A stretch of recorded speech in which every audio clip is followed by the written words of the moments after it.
कसम से पीएसएल को नजर ही लग गई है। ये आईपीएल को साथ हमारे साथ करवाना एक किस्म का हावी हमारे ऊपर भी पड़ रहा है। मतलब कि एक और प्लेयर नंबर 4 ब्लेसिंग मुजराबानी, मोती, स्पेंसर जॉनसन और अब बार्टमैन, ऑर्टेल बार्टमैन। हाँ जी, बार्टमैन साउथ अफ्रीका का फास्ट बॉलर जिसको हैदराबाद किंग्समैन ने अपनी टीम के अंदर लिया था 1.1 करोड़ का। उसने अपने आप को विड्रॉ करवा लिया पीएसएल से क्योंकि वो लाइकली है कि आईपीएल ज्वाइन करने वाला है। और ऐसा क्यों हो रहा है मैं आपको वजह बताता हूँ। आईपीएल ने तो अपनी टीमें पूरी कर ली थी, आईपीएल के तो स्क्वाड्स बन गए थे, सारे रिजेक्ट प्लेयर थे आईपीएल के, लेकिन कुछ वर्ल्ड कप की परफॉर्मेंसेस कुछ प्लेयर की और उसके अलावा कुछ प्लेयर्स जो ब्रेक ले रहे हैं, इंजर्ड हो रहे हैं आईपीएल के अंदर, उनकी रिप्लेसमेंट जिसको कहते हैं ना अनाउंस की जा रही है।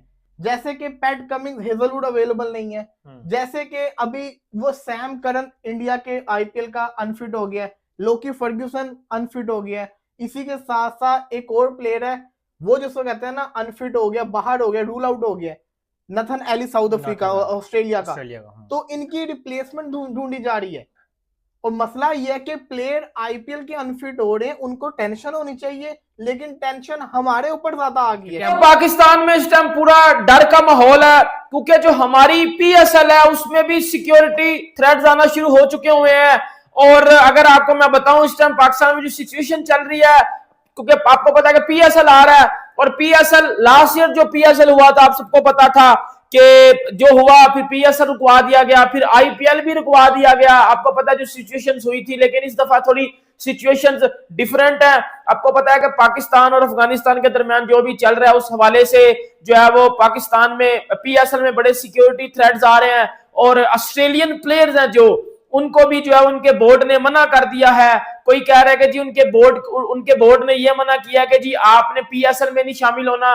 और कहीं से ये जराये से पता चल रहा है कि जी वो कह रहे हैं कि जी जो पिशावर में पीएसएल के मैचेस होने हैं आपने उनमें शिरकत हासिल नहीं करनी। Officially unannounced 2 tier cricket system हो चुका है।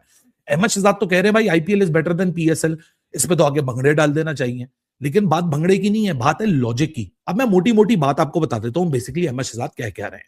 अहमद शहजाद जो यहां बात कर रहे हैं ना, बात वो गलत नहीं कर रहे, लेकिन जो बात का मुद्दा है ना, वो बात का मुद्दा बहुत डिफरेंट है और बात का मुद्दे को पहुंचने के लिए उसका कॉन्टेक्स्ट बहुत इंपॉर्टेंट होना चाहिए। सबसे बड़ी बात, प्लेयर डेवलपमेंट जो है ना वो लीग का ठेका नहीं है और पाकिस्तान सुपर लीग में प्लेयर डेवलपमेंट वैसे भी नहीं हो सकती क्योंकि यहां टीम्स के पास परपेचुअल राइट्स नहीं है। इस साल यानी पीएसएल 11वें सीजन से हम न्यू एरा की बात कर रहे हैं। मैंने 2 दिन पहले गौहर शाह जो कि 7 मिलियन की जिन्होंने पर एनम यानी पर एयर 70 मिलियन का कमिटमेंट किया उन्होंने पीएसएल के साथ, वो खुद आके इंटरव्यू देके गए इस चैनल के ऊपर कि भैया 3 साल का मैं सोच के मुकाबले में उतर रहा हूं, 3 साल बाद मैं रिन्यू करूंगा। यानी वो बंदा खुले में बता चुका है कि मैं 70 मिलियन की कमिटमेंट तो कर बैठा हूं लेकिन मैं $21 मिलियन ही लगाऊंगा और $21 मिलियन के बाद मैं सोचूंगा कि मैं किधर खड़ा हूं। मेरे लिए अभी तो ये पैशन प्रोजेक्ट है। मुद्दे की बात असल में अगर कंपैरिजन करना ही है ना तो कंपैरिजन होना क्या चाहिए? कंपैरिजन होना चाहिए ग्रोथ का, कंपैरिजन हो चाहिए मार्केट रिलेटेबिलिटी का, आपकी खुद की एक्सपेंशन का। अहमद ने जो 2-4 मोटी मोटी बातें की हैं ना वो मैं आपको यहां सामने रखता हूं। सबसे पहले मोटी बात के जो पीएसएल के मुकाबले में कि रिटायर्ड प्लेयर्स आते हैं, बिल्कुल आते हैं। क्रिकेटर यहां डेवलप नहीं होता, डेवलप तो आईपीएल में भी नहीं होता। आईपीएल प्लेटफॉर्म प्रोवाइड करता है, क्रिकेटर जो डेवलप होता है वो रॉ स्ट्रक्चर में होता है। अरे भैया हम आईपीएल को छोड़िए, हम बीसीसीआई की तरह ना सीरियस हो जाए अपनी डोमेस्टिक क्रिकेट में। हम अपने क्लब क्रिकेट को, स्कूल क्रिकेट को, रीजनल क्रिकेट को, रणजी ट्रॉफी, विजय हजारे, हम सिर्फ प्रिंसिपली इस चीज के ऊपर तगड़े हो जाए ना तो शायद प्लेयर डेवलपमेंट का बेहतर और मामला हो जाए। अभी आपने रिसेंट नहीं देखा कि बाबर आजम को डोमेस्टिक खेलना तो उसके ऊपर इतना बड़ा फजीता खड़ा हो गया, वहां बैठ के सिलेक्शन कमेटी बोल रही है कि जी वो इंजर्ड है, वो पोस्टर डाल रहा है कि मैं इंजर्ड नहीं हूं। फिर फखर जमान का मामला आया, वो 24 घंटे के अंदर वापस नेशनल T20 पहुंच गया और वो भी ट्वीटे करके बोल रहे नहीं जी मैं ओडीआई के लिए फिट नहीं था लेकिन मैं T20 के लिए फिट था। वो तो 24 घंटे पहले जो कह रहे थे, अजीब एक खिचड़ी बनी हुई है आप लोग। और हमारे फॉर्मर क्रिकेटर्स का प्रॉब्लम भी क्या है कि अहमद शहजाद 2024 तक तो पीएसएल में थे, तब तक तो पीएसएल सबसे बेहतरीन लीग थी।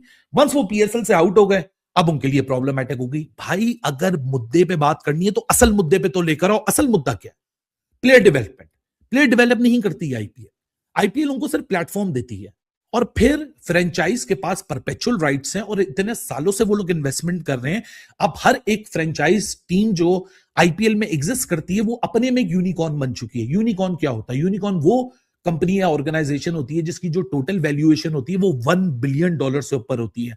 या आरसीबी अभी ऑन सेल की बातें हो रही थी, $2 बिलियन की लगभग से वैल्यूएशन सिर्फ आरसीबी की लगी है।